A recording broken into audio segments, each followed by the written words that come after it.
Welcome to the Hosel Rockets podcast, the #1 golf podcast for new product launches, interviews with industry experts, golf trends, and more. Hi, this is Ken Morton Jr., and you are listening to the 36th podcast of Hosel Rockets. We've made it to episode number 36, and we are now in 2022 and have a slew of new products that are coming out. And over the course of the next few weeks and few months, we're going to have all kinds of new interviews and discussions about our favorite topic on Hosel Rockets, and that is new golf clubs. We are all in favor of new equipment because it's not the Indian, it's always the arrow, and there's always a magic wand out there to heal all of our golfing wounds. Thank goodness. And that is our kind of what Hosel Rockets revolves around. We have lots of topics, but ultimately it kind of comes down talking about new product.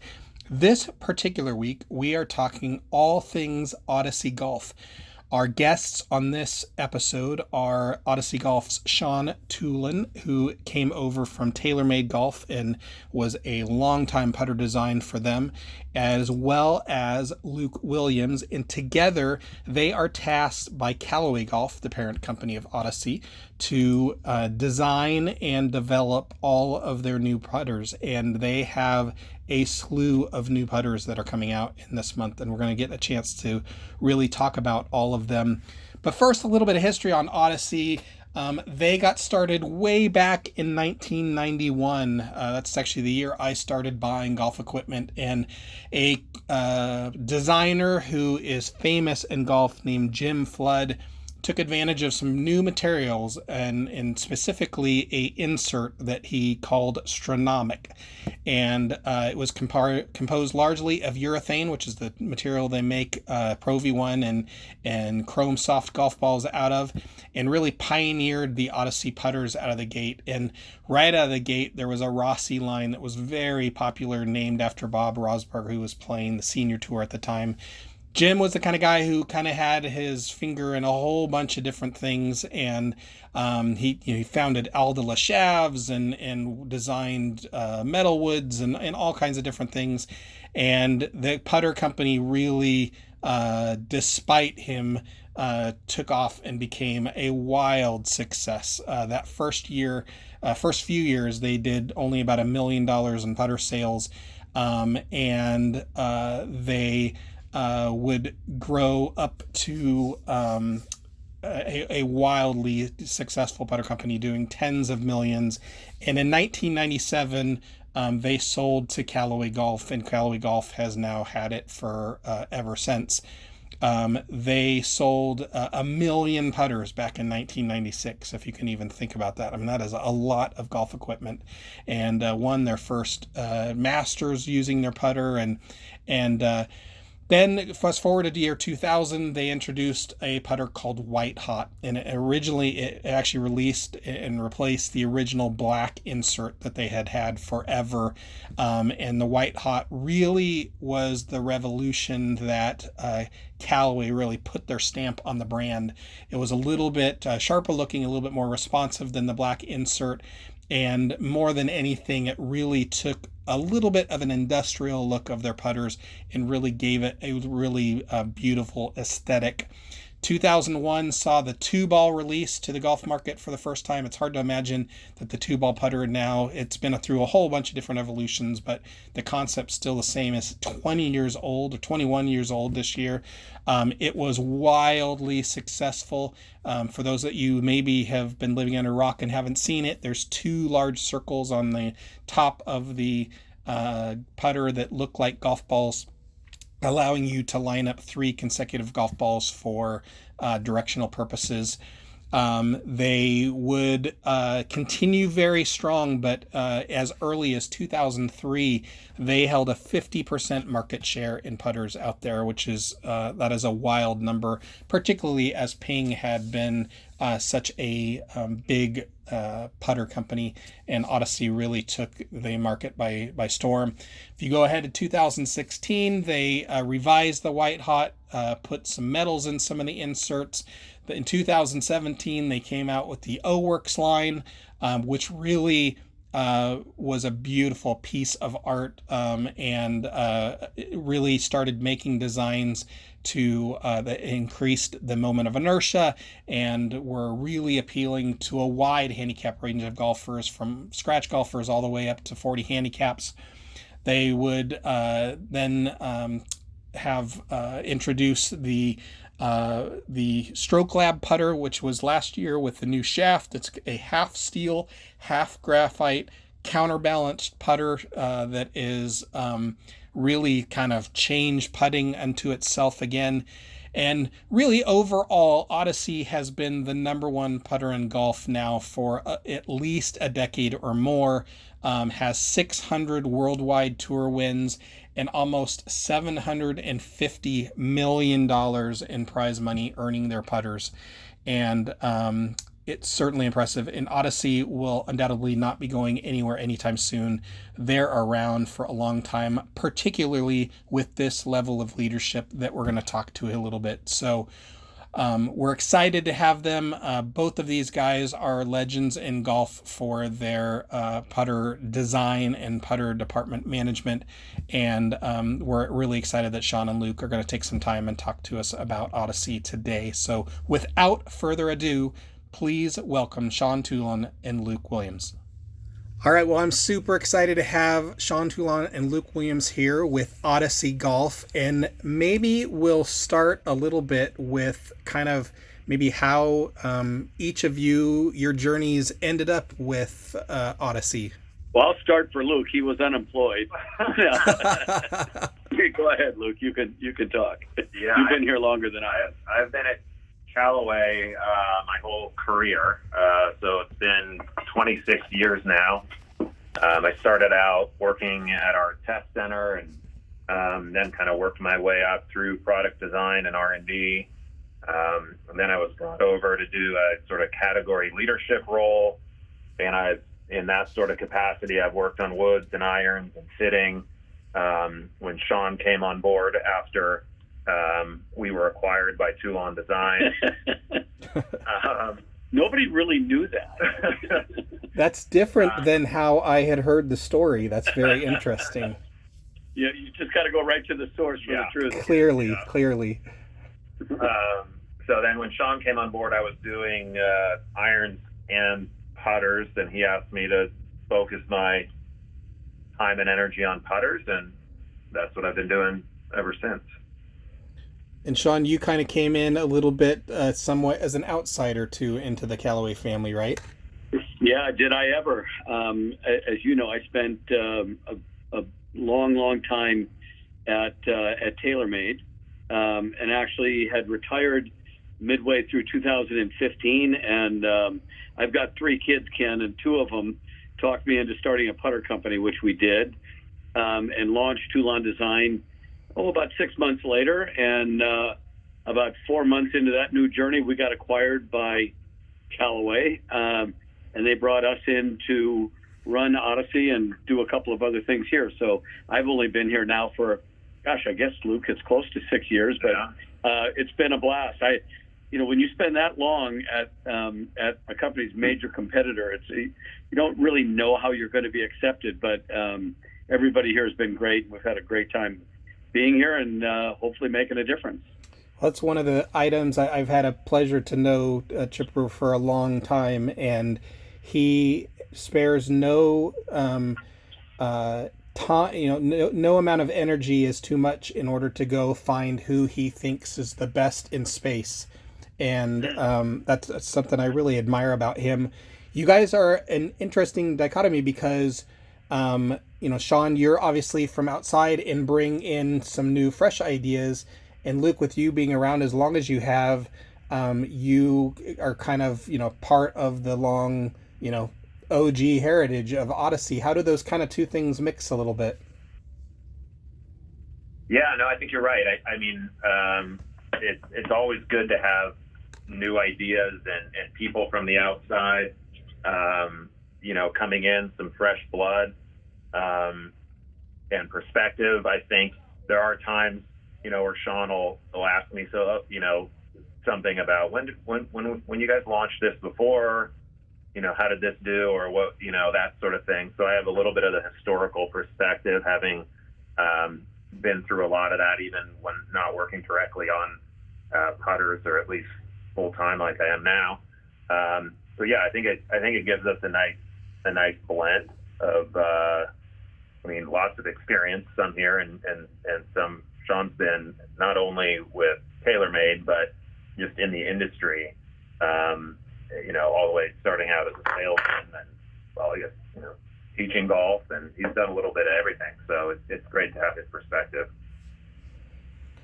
Sean, what do you think your kind of biggest influence on Odyssey has been since you came on board? I would say, Ken, I always believed that Odyssey was innovative, and I do think that maybe it had the pace of innovation had maybe slowed down a little bit, or at least maybe the rest of the industry had picked up somewhat, and I felt like we could maybe move a little bit quicker, which I think we definitely have. But I also think that just, a putter is very different than other pieces of equipment, and the relationship a golfer has with a putter is certainly on a sort of a different emotional level. And I guess I have pushed very, very hard to help make the Odyssey brand more premium, whether it's fit, finish, materials, design, little things that go into making a product really good and taking it to the point where it's absolutely exceptional. And Luke and the team have really bought into that. And I think we're just really on the cusp of doing our best work ever here at Odyssey. And that probably leads me into kind of, going into some of the new 2022 products. But before maybe we talk about specifically about the putters, what are kind of the maybe the new evolutions of technology that you guys have brought to the category over the last year or two? I'm going to start out with a kind of a general statement, and then I'll kick it over to Luke, and he can talk more specifically. We believe wholeheartedly now, today, maybe more than ever before, certainly ever since I've ever been here, that performance makes a difference in improving somebody's putting. And the only way you really get meaningful performance change is with meaningful innovation and really pushing the envelope of new thinking and using new materials and new techniques and, all of those things. And so we have gone all in on that. And I think you really see it, Ken, when you see just how dominant the brand has become now on tours, not just around the world, but specifically here in the United States on the PGA Tour. We're winning these counts and winning tournaments, way more so than our competitors are. So that, I think, is just a testament to the overall emphasis, I should say, that we're putting on performance. I'll let Luke kind of clean up all of that and tell you what we're up to now. Yeah, so a couple of our would have become sort of core technologies for us. Our white hot insert this year, we're all in on our white hot insert. It's been the winningest insert of all time on tour, the most loved, the most sold insert ever, and it's just kind of the gold standard for feel, sound, performance for those that like an insert. Consistency of speed. Yeah, it's got some really unique properties that make it really hard to match and really hard to beat. So you'll see that across our line this year. The white hot insert, our stroke lap shaft. This year we've gone all in with the red version. So last year we had in the 10 line, we had a charcoal version. It was the same structure, just different color. But this year, to really sort of maximize the visibility that we get out on tour in particular, we wanted to go red across the board. It shows up great on TV. And that technology is really about helping golfers putt better, to Sean's point, through improving their strokes. So by making that shaft primarily out of graphite, we're able to take weight out of the shaft and redistribute it in the putter. We effectively perimeter weight the putter by putting a little more weight in the head and then putting some weight up in the butt end of the shaft under the grip. And that delivers a more consistent stroke for players. So not only are we helping players with their speed control, with the insert, the MOI to help the heads be more forgiving, locating the center of gravity where we want it, but this Stroke Lab shaft and the weighting that comes with it really allows us to help golfers make more consistent strokes. You guys mentioned things like feel and sound, and to the golfer outside, they know what they like and they know what they don't like. For you guys probably have to go about measuring that in some kind of scientific and metric way. Walk us through that process and kind of how you guys determine, like why the white hot insert is so popular. Well, so here in R&D, and Ken, I'm sure you've been through the building and seen some of the investments that we've made really across the different platforms and different product categories. But in putting, we've got a sound chamber that allows us to very precisely measure not only the decibel level of a sound, but the frequency that a collision might create, and then we can take those absolute numbers and work with the best players in the world and find out, does this sound right to you? More importantly for us, we try to do our best of coordinating or really finding a harmony or synchronizing the sound and the speed at which the ball leaves the face, and really try to create the right combination of the two.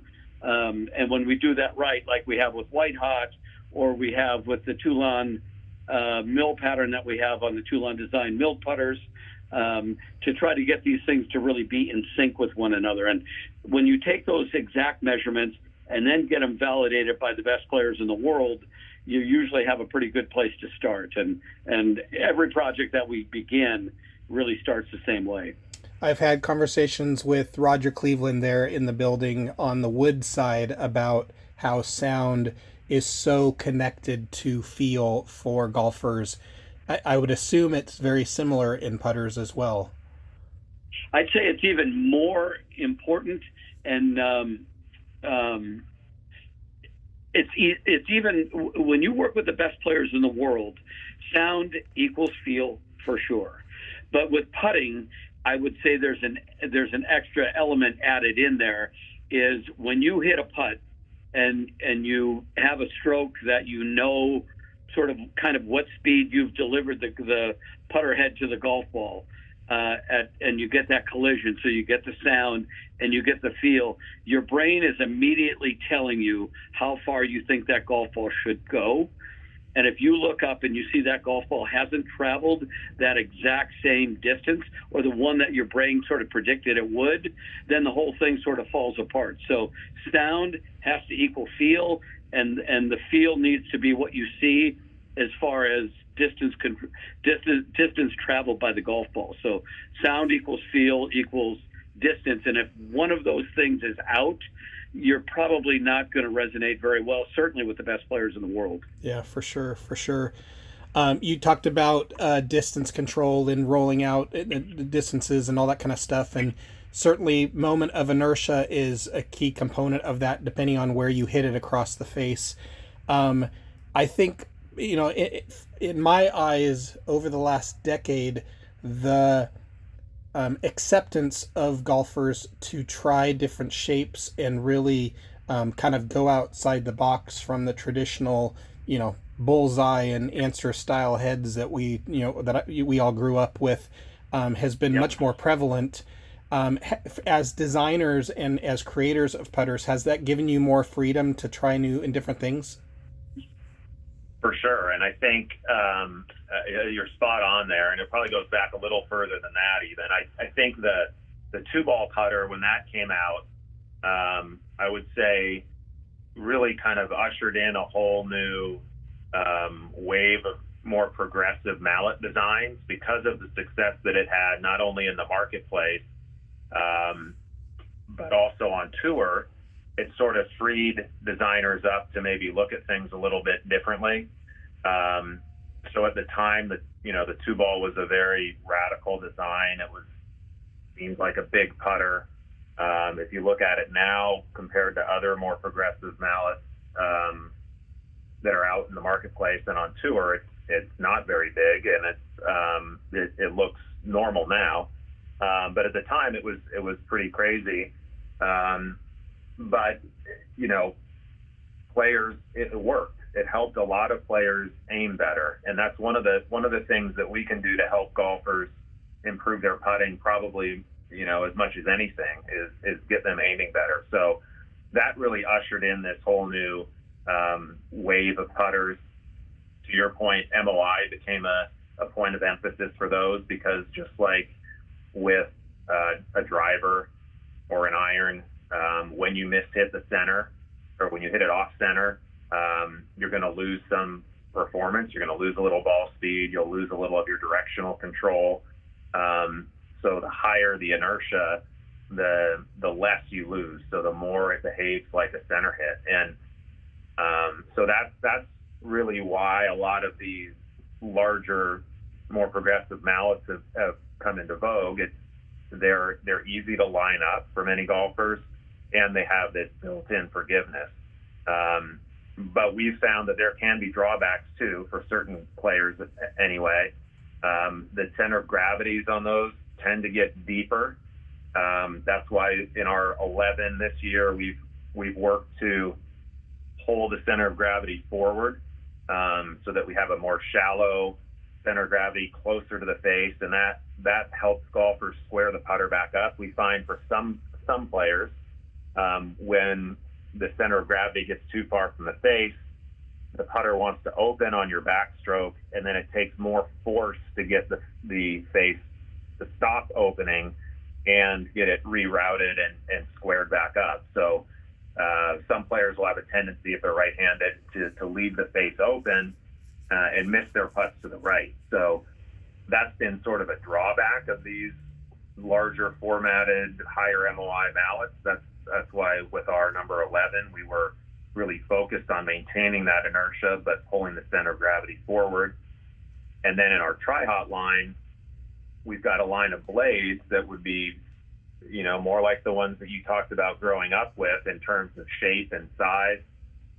But because of the use of multiple materials, we're able to get inertias like you typically would get only in these really larger formatted, more progressive mallets, with a center of gravity that's even more shallow, closer to the face than it would be with traditional blades. So that's really, that's kind of the best of both worlds in that line.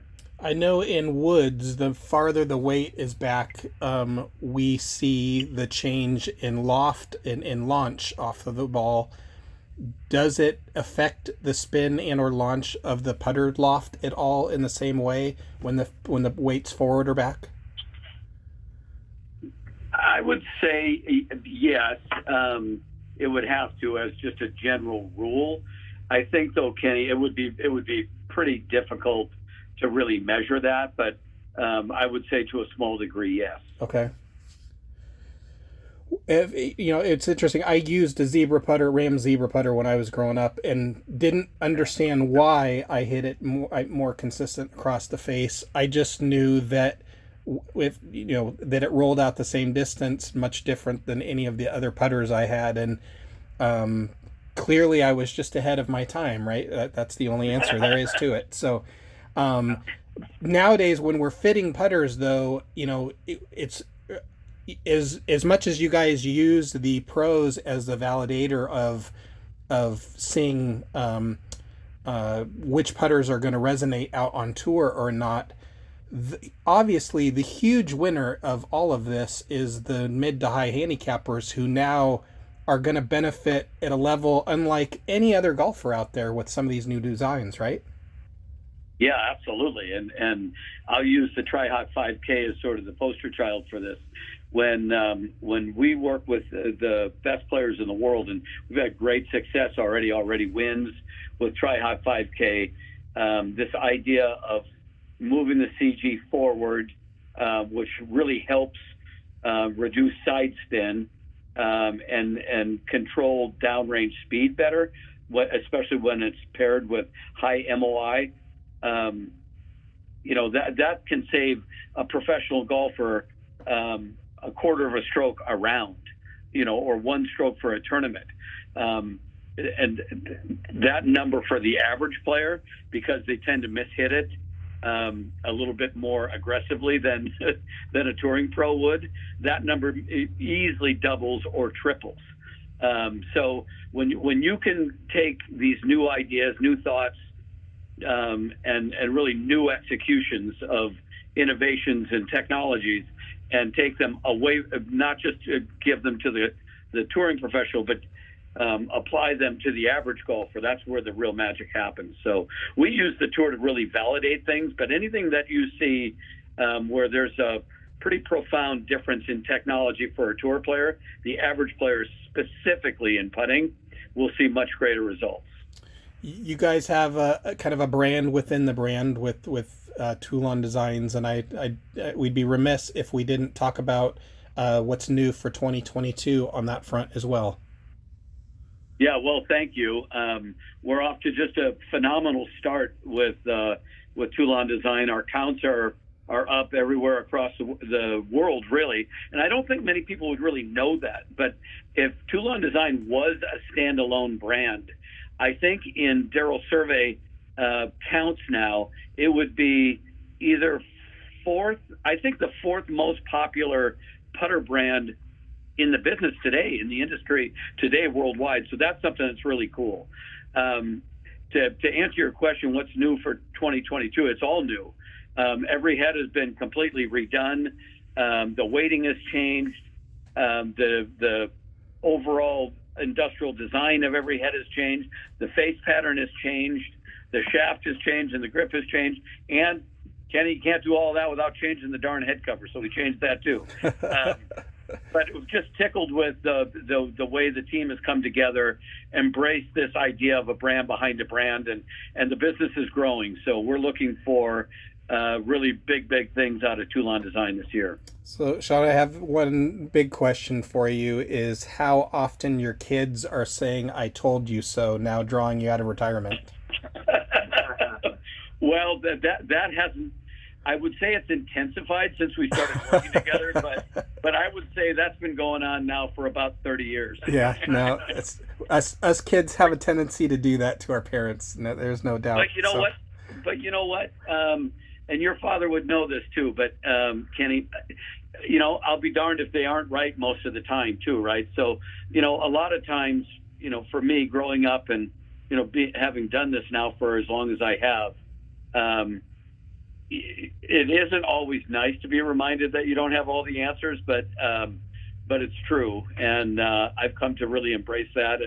And the kids, young kids, my kids, other young people that work here are really bright. So it's part of what keeps me on my toes and hopefully curious enough to really try to learn every day. Well, be careful, Sean. You just admitted that out loud. They might actually hear this now. So, Let's hope they do. Last question for you guys, and just what's next for Odyssey down the road? What kind of objectives do you guys have to continue to evolve putter expertise? I'm going to let Luke give you the corporate speak, and then I'll give you the juice. Go ahead, Luke. I think one of the things, being in the roles like Sean and I are in, is we're always, working on next year's product or innovations that may not be ready for a couple years yet. So we always kind of have an eye on the future, and it's interesting, by the time we launch a product, it almost feels old to us because we've been living with it for so long and working on it for so long and testing it and all of that. So it's great when we can finally get them out and share them with the world. But that being said, we're already, well down the path on next year's products, and we have some really exciting things in the pipeline. I would say I'm more excited about what we have coming, and kind of in some of the new excitement and innovations that we're going to bring to the category than I ever have been in the putter category. It's an exciting time, and we've got some really cool stuff. We'll have to do this again next year because we've got some stuff that I can't wait to share. I think, Kenny, what I would add to that, and Luke, that was good. But what I would say is, in the past, and you know this as well, Ken, that putting has really been, the putting design part of it has been very artful, and it's been a nuance of a shape or a nip tuck here or there, and so it's really been craftsmanship and the eye of really the creator coming to life in a piece of metal. And I think that part is as alive and well today as it's ever been. What we're doing now is adding a level of science and a level of technology to the process that's never been seen before. And I would say not only has it never been seen before, nobody's doing it but us. So when you can sit down with, people with, a bunch of initials after their name and talk to them about applying artificial intelligence and virtual reality and things like that to parts of putters and putting design, you can start to look at the world through a completely different lens. And that's really what Luke is alluding to. So I think what we're going to drop on the industry over the next, I'd say, 2 to 5 years is going to be mind-blowing. And not only is it going to look cool, it's going to take performance to a level that, honestly, nobody has ever really dreamed we could get there, and we're on the cusp of it. Oh, that's super exciting. The golfer in me has goosebumps on my left arm. The retailer in me has goosebumps on my right arm. So that's excellent news. Just for listeners that are out there, if I have mentioned this on the podcast before, but Callaway spends more in research and development than most golf companies are big. And that, again, that is part of the culture of Callaway and Odyssey Golf, is that they are forever innovating and going to great lengths and bringing in experts from outside the industry and people from Boeing and golf balls and experts from all these different fields to try to develop the very best product that they can. And at the foundation, that's truly what Ely Callaway was all about. And so it's nice to say, having known him, that here, 30 years later, you guys are still living and breathing his values that he had back in the day. Yeah, honestly, it's really alive and well here. Luke, I'm sitting in Luke's office right now, and he's got a picture here in his office of Mr. Callaway. And, I wasn't around, obviously, for the early days, but I was at the other place, and got a chance to work for an equally creative entrepreneur in Gary Adams. And there's so many similarities, and yet there's big differences. And it's exciting when you see that things really come together. But I would be remiss by not saying Chip has really been the one now that has totally embraced this idea of science meeting art and doing both things and doing both things at a level nobody else has ever done. So I think as we kind of look back at this, now 5, 6, 7, 8 years from now, we're going to be amazed at where we ended up versus where we are now. Well, that is great to hear. Ladies and gentlemen, if you guys want to see these new Odyssey putters, feel free to come in and see them at our flagship store at Hagen Oaks Golf Super Shop, or you can visit and see them all at both mortongolfsales.com or at odysseygolf.com. Gentlemen, thank you for your time. We really appreciate it. And appreciate the level of dedication and expertise that you guys bring to putting every single day. Thanks so much, Kenny. Much appreciated. Yeah, thanks for having us.